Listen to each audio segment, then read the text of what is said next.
What is up, beautiful Dynasty Leaguers? Welcome back to the Dynasty Dynamic. I'm your host, Max Cascons, joined as always by... Tonight, joined by not a man, but a moose. With a beautiful, beautiful set of antlers and some opposable thumbs that he sends tweets out, joined by none other than @DFFMoose on Twitter. Mike, welcome to the show, buddy. How you doing? Thank you very much, Max. I'm doing well. It's we're finally starting to get some decent weather here in Boston, Massachusetts. So, been able to actually, get outside a little bit, enjoy the summer. Just recently signed a lease for a new apartment this upcoming September. So, vibes are good. I know there's a lot of pressure today. I'm actually following up Alex Tordai for the guest appearance, so I know it's a lot of pressure on me today. I definitely some really good takes from him on the last episode. So, happy to be here, and thanks for having me. Alex Tordai, not a man to be outdone in anything. So I would not want to be in your shoes right now, but this is great. So anytime we can do a show, and just cut Dan out of the picture, that's really the end. Yeah, game, absolutely. Right? I would say so. Yeah. He comes with his numbers and his stats, and I'm like, Dan, numbers are for nerds. Nobody wants to hear this stuff. All right. We'll have fun. So I figured we'd get you on the show because one of my favorite things you do is, without telling any of us, you started this nice little Twitter burner account for yourself, and you started posting some great polls and getting a lot of good engagement on the account. Again, @DFFMoose on Twitter. So we love Dan, but this is a little bit of a different show. So I'm going to run quick through some of the news this week and then get into some of the polls you've been posting and getting some good results on lately. So let's kick it off, though. Big news this week. We had Cam Akers last week. Devastating for me. Michael Thomas this week. High ankle sprain last year. Probably came back too early, and now he's got a whole bunch of setbacks brewing. What are your thoughts on Michael Thomas? It's tough, man, especially I know I just recently had traded for Michael Thomas in one of our leagues together. That was actually a trade with Alex Tordai. So I had a feeling that things maybe weren't right. Like you said, he hurt that ankle in week 1 of last year. And he did play a few games mid-season that he looked pretty decent in, but it looked like he was just not exactly the same player. Goes into the offseason hoping for it to heal naturally, like most players would want to do, especially he's not too old at this point, still only 28 years old or so. So I think some people were assuming that he was just going to get the surgery at the end of the year, in the offseason, at the beginning of the offseason, and I don't know if you listen to Dr. Jesse Morse with Fantasy Doctors, but he actually put out some red flags that a lot of people were assuming he got the surgery and that Thomas was just trying to let it heal naturally, and that if it didn't heal naturally, this could be an injury that lingers with him for a while. So, there was already some doubts as to if he was going to be quite as effective this year. I really wish that he had just gotten that surgery at the beginning of the offseason. I know Sean Payton and I think Mickey Loomis is their GM. They came out and said, look, we tried to give him the leeway to do what he wanted, but we really wish we got this figured out sooner, should have had that surgery. So he'll be out the first 6 weeks of the season, which, that's probably a best case scenario. So let's just hope that, halfway through the season, we'll be able to see the Saints have the same high-powered offense they used to have, but obviously sans Drew Brees now, but definitely a disappointment. Not good news for a Michael Thomas owner. Yeah, high ankle sprains are no joke, man. I had a friend who was a Division I golfer in college, and he had a high ankle sprain, and I don't think he walked right for like 18 months. For like us normal humans, not getting shot up with all kinds of painkillers to play through this stuff, it is no joke of an injury. It's interesting, the fallout, right? Because it's one of those teams where, like, behind Michael Thomas, a wide receiver, and other pass catchers, like, what do they have? So I'm sitting here looking. I mean, we talked about it with Torts on the last show. I think I threw the question to Dan of, like, is Traquan Smith finally going to happen? I mean, the odds of that just went through the roof, right? Yeah. But I'm also looking at Marquez Callaway, a player that kind of snuck through the scouting industrial complex last year. Didn't get a lot of love and draft capital there, but he had a game or two last year as a rookie, getting into the mix where he flashed a little bit. So, I think he's the cheaper option, both in Dynasty and if you're going to draft a redraft team in the next 3 weeks.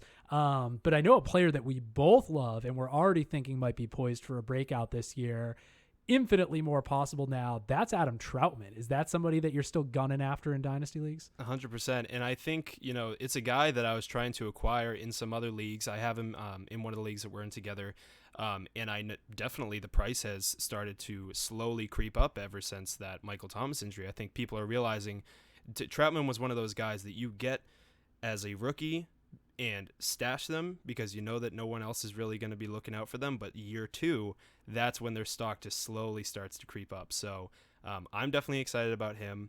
I know between those 2 receivers that you were talking about, I would probably lean Callaway because he does have, I see Traquan Smith has never finished above a wide receiver 75 or so, and I get a little bit more excited about the young guy that might be able to come in. But Troutman, I think, will be a really good player and probably a decent safety blanket for whichever QB they put in there. So, yeah.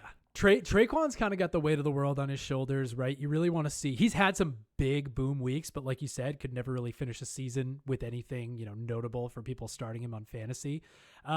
He's had those, 100-yard and 2 touchdown games.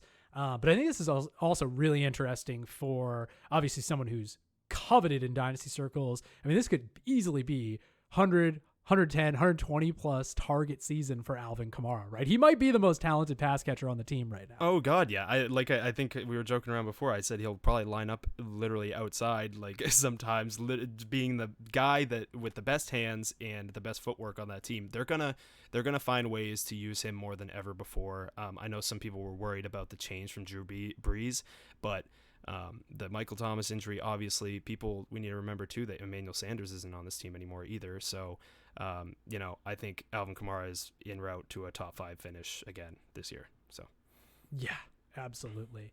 So let's dig into some of the polls you've been throwing out there to the crowds lately. Totally. And one of the first ones I want to get into is Jalen Waddle, rookie phenom, versus coming back from a forgotten 2020 season, Mr. Cortland Sutton. So talk to me a little bit why you threw this poll out there, and why don't you quickly give us some of the results that you got after a little while? Yeah, totally. So I know with this one in particular, this is a little bit more of a general poll I was seeing these guys linked closely together on all sorts of different ranking sites. So sometimes I just like to throw it out there to see what everyone thinks, gauge people's opinions on their value. Obviously, I know in this particular poll, Sutton did come out on top with 49% of the vote. Jalen Waddle, very close behind, though, at 44%. I always do put in a little qualifier if you can't decide button on my polls, because I don't want people, just choosing a player because they want to see the results. So Waddle slightly behind him. I know personally I own Jalen Waddle in a league, so that it has some ramifications for myself.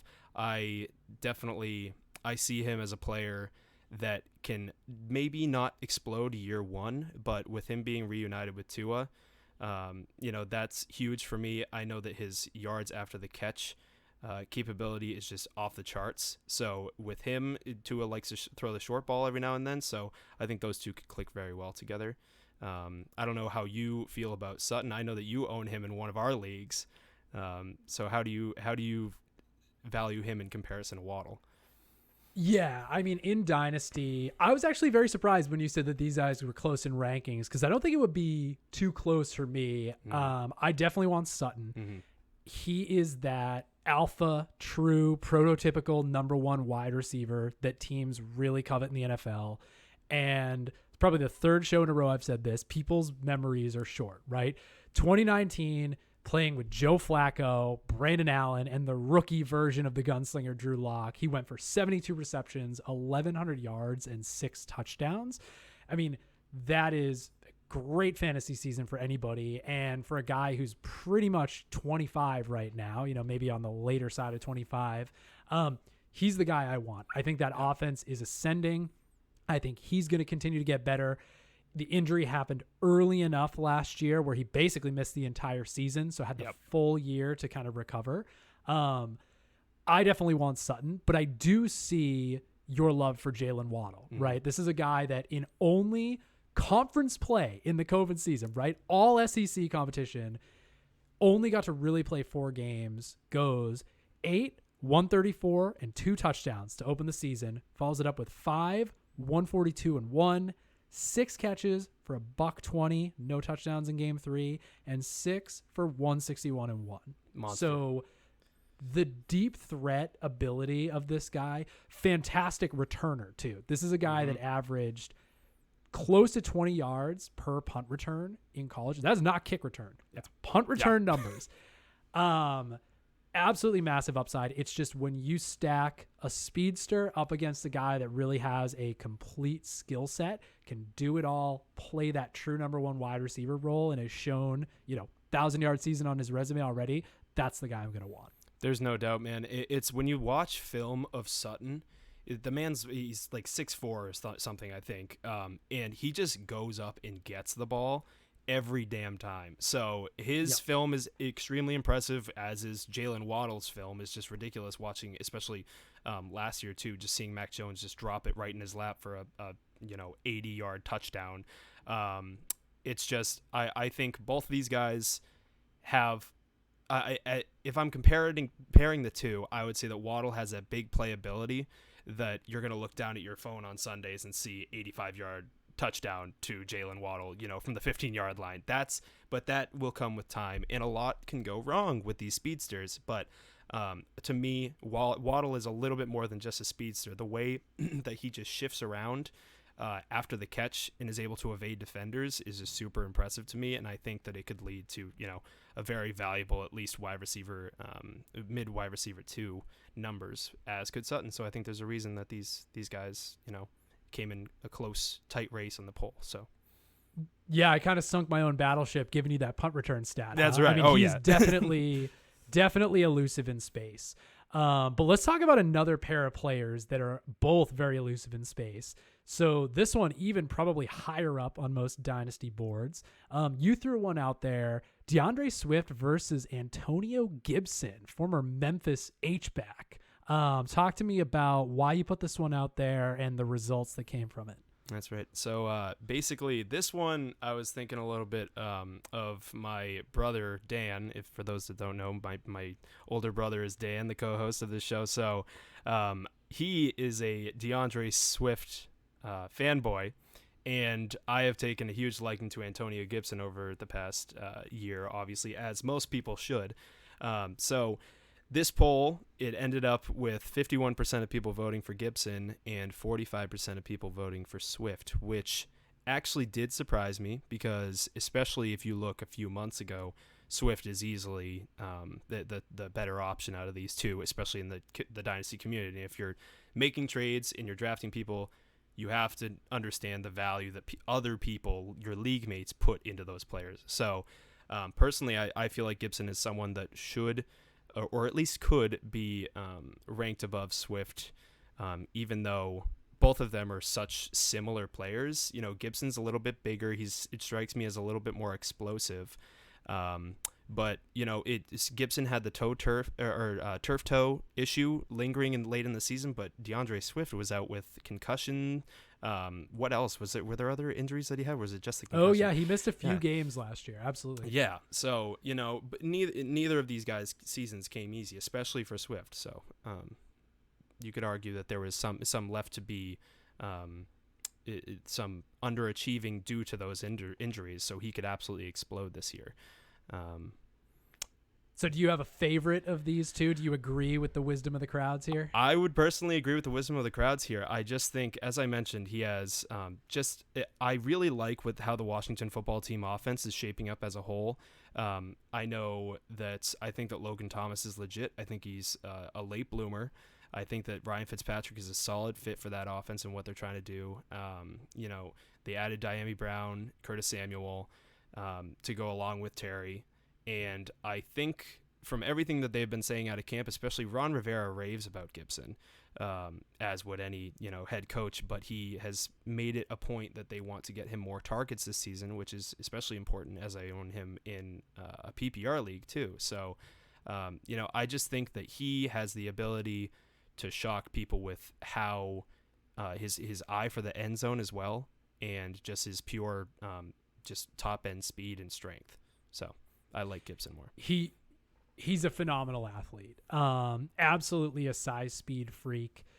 My take on this is we saw Gibson have 1,000 all-purpose yards in year one, right? He's got elite speed. He was number 8 in juke rate among running backs last year, which is evaded tackles per touch. So serious ability to make people miss in space. Also, he basically played receiver at Memphis. Yeah. So we knew the receiving ceiling was there. Funny thing is, we saw more of the rushing. The rushing was always the question mark, right? And he showed without a shred of doubt last year that he can run between the tackles. He can do it all as a back. The reason I'm going to lean DeAndre Swift here, and it's not by much, I think they're very close. The reason I'm going to lean DeAndre Swift, this is somebody that didn't even play 50% of snaps last year, had some injury concerns, still number 16 in running back in points per game as a running back for fantasy. Detroit gets Penei Sewell. I think you can make a serious case that he was one of the top 5, if not top 3 players in this draft. Position agnostic, right? This guy is a monster. He's going to offer massive offensive line upgrade for Detroit, who I'm not sure I know who Detroit's number 1 wide receiver is right now. That's not named TJ Hawkinson. I mean, you have Amon-Ra St. Brown. Yeah, you have Amon-Ra St. Brown. Hopefully, I'm a believer in that kid. I hope he seizes the job. But the same argument we just made for Alvin Kamara, right? This season, like consolidating a lot of these targets among the players on the field. DeAndre Swift could be looking at the very same thing. And when push comes to shove, this is probably where Dan and I will agree, the ghost of Dan on the show right now. I'm going to lean on the college profile. And DeAndre Swift, when he was early in his career, made Sony Michel and Nick Chubb head to the bench so he could go catch passes. Okay. So this is a guy that's been doing it since day one, and we've seen them both do it in the NFL. I'm going to go with the guy just by a hair that has a better track record of success from college through today. I dig it. I can't fault you there at all. I guess I would make the argument that Gibson possibly has a little bit, more tread on his tires for having not had to, run into an offensive or a defensive line, for so many years. But both of them, great receiving potential, and they're both going to be heavily used this upcoming year. So I think it's, for me, Gibson proved more than I expected, and Swift just, unfortunately, out of his hand, injuries that just crept up, and he could be in route to a monster year next year for sure. Yeah. So let's round out the show and talk about the most important position in real football. And if you're playing in Superflex leagues, probably one of the most important positions on your team too. This one is probably the closest of all of them, not knowing what the numbers are. Justin Fields versus Trey Lance. Why'd you throw the poll out? And what ultimately were you shown by the votes that came in? Yeah, totally. So I know this is a debate that has been happening pretty much on every fantasy podcast, every fantasy YouTube channel. The reason I posted this is because I was stuck with this decision. I think it was with the 106 or the 107 in one of our drafts. I knew that I wanted to take a QB, and it was just, who do I choose between these two studs? So posted the poll, and it came out 46% for each of these. 8% could not decide. They're in the same boat as myself. Just so Switzerland all over the map. Literally, it did not help a single ounce. So I think it just goes to show how tight the battle is between these two guys. So I did end up choosing Justin Fields. I just went with my gut. I know that this kid's just been such a highly touted prospect for so long. He's backed it up for years. And I just, Trey Lance really didn't skyrocket up those rankings until his landing spot came to fruition, which obviously I understand that the 49ers offense has a lot of potential with him, especially with him inside it. But I want to go with the proven track record and the talent in Justin Fields. Trey Lance, as amazing as his raw talent is, he's only played one real full season, which I'm sure you can talk about. That one full season was pretty darn good. So he lit it up. 2019, we're talking 2,700 passing yards, 28 touchdowns, and zero interceptions. He added to that 1,100 rushing yards and another 14 tutties on the ground. This is an interesting one because when we talk about the first couple, right, wide receiver versus wide receiver, running back versus running back, they're all close in age. They're all, relatively close in rankings right now. I think when you talk about Superflex, you could really get into some game theory here, right? Yeah. Where if you're saying, I already have a quarterback. Let's say I have a Justin Herbert that I took in the first round, and then I'm coming back a couple rounds later targeting a quarterback. If I already have somebody that I think is a stable, can't miss option, I might lean for the upside of Trey Lance, right? I think there's easily a case you can make for that because we've seen it with Lamar Jackson in his MVP season. Like these guys with absolutely stellar rushing ability can break fantasy football, right? Absolutely. You don't even have to be the best passer. That said, Justin Fields was PFF's highest graded quarterback in 2020. This kid runs a 4.51, elite, also elite speed of the quarterback, right? Trey Lance, everybody talks about the rushing. Yeah. Justin Fields can run maybe almost just as well as Trey Lance can. And he's a much more accomplished passer, but 800 rushing yards and 15 touchdowns over the last 2 years. He also has a very high floor for rushing. People like to poke holes in the Ohio State quarterback thing, right? But it's just recency bias. Cardale Jones, that's great. He was great at Ohio State, didn't get the draft capital, right? Justin Fields goes in the top 15. Dwayne Haskins, opposite problem. Gets the draft capital, but he's a pocket passer. No rushing ability. So Justin Fields checks all the boxes you want to see.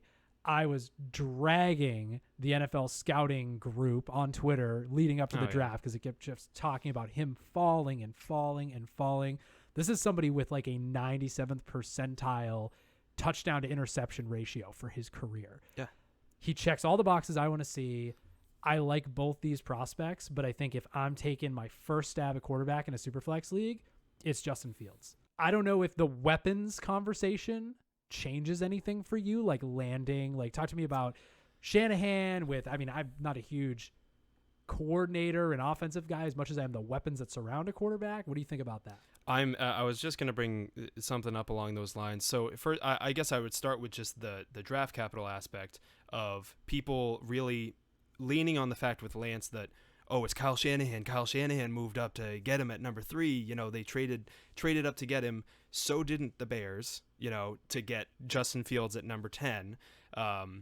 And again, another talking point is that the weapons are just so much more impressive with the 49ers when, if I'm matching up these different weapons, I would say that Allen Robinson is the best weapon on either of those teams. Then you're probably looking at George Kittle for the second best for the 49ers. And then, at that point, Ayuk and Samuel could be huge, if Lance is dumping off passes to them when, he could either go out for a run or dump off a pass to them and they get a nice, big gain that's their specialty is yards after the carry, after the catch. I think that they definitely, their wide receiving core is a little bit more impressive, but Darnell Mooney, who is another one of my favorite guys, and I know that Dan likes him as well. The poor guy was open so many times downfield and just got the ball thrown over his head. So both Justin Fields and Trey Lance are known to be very accurate passers, but Justin Fields especially. So I just don't see a huge disparity. I know that the 49ers, you got Raheem Mostert and, Trey Sermon, some sort of combination of them. But David Montgomery, he proved to people that he's no joke last year. And I know that Matt Nagy wants to be able to get him more involved next year. So I don't think it's enough of a difference for me to move Lance ahead of him because of the coach or the weapons. I don't think there's a huge disparity between the two. Let's not forget about my guy. Everybody loves to forget about him. Tariq Cohen, baby. Yep. Fantastic wide receiver out of the backfield. Did not play last year. Dan never lets me talk about him on the show, but the ghost of Dan can't tell me what to do. That's right. I'm going to talk about Tariq Cohen. So Dan can't hurt you anymore, Max. I think it's interesting. I love this conversation. I love seeing the side for Lance because you can absolutely make some upside. I mean, like you said, that kind of rushing season breaks fantasy football. But I think both are great, and I just love kind of the influx of talent for Superflex leagues this year, right? I mean, you can get Elijah Moore in the mid-second round because there's 5 quarterbacks going in the first round. Exactly. I know that you even I think it was Zach Wilson that you may have scooped up with one of the last picks in the first round of our Superflex draft in one league, and it's just the talent was absolutely out there with QB talent this year, and it allowed some of those guys, like you said, to fall where you normally wouldn't see them. So lots of really good wide receiving talent that you could scoop up in the middle of the second round, which was awesome. Well, this is great, man. Thank you for coming on. Keep the polls coming. This is good stuff. I really like kind of trading. Dan and I like to really deep dive on these stats, and I was all jokes about Dan aside. We love Dan. Dan's a man. He'll be back next week. Yes, right. But it's nice to have a little bit more of what's the Twitterverse saying, right? Exactly. Like I wouldn't have guessed people were ranking Antonio Gibson above DeAndre Swift. For sure. So this is helpful, but I think unless you have anything else to add, man, I say we get out of here. I think we're all set. I think that's enough for one Thursday night. All right. Well, you get to pick your sign off. You can't take thanks for tuning in because that's Dan's thing. So gonna put you on the spot. Getting out of here for today. This is the Dynasty Dynamic. You stay classy, Dynasty Leaguers. Milk was a bad choice.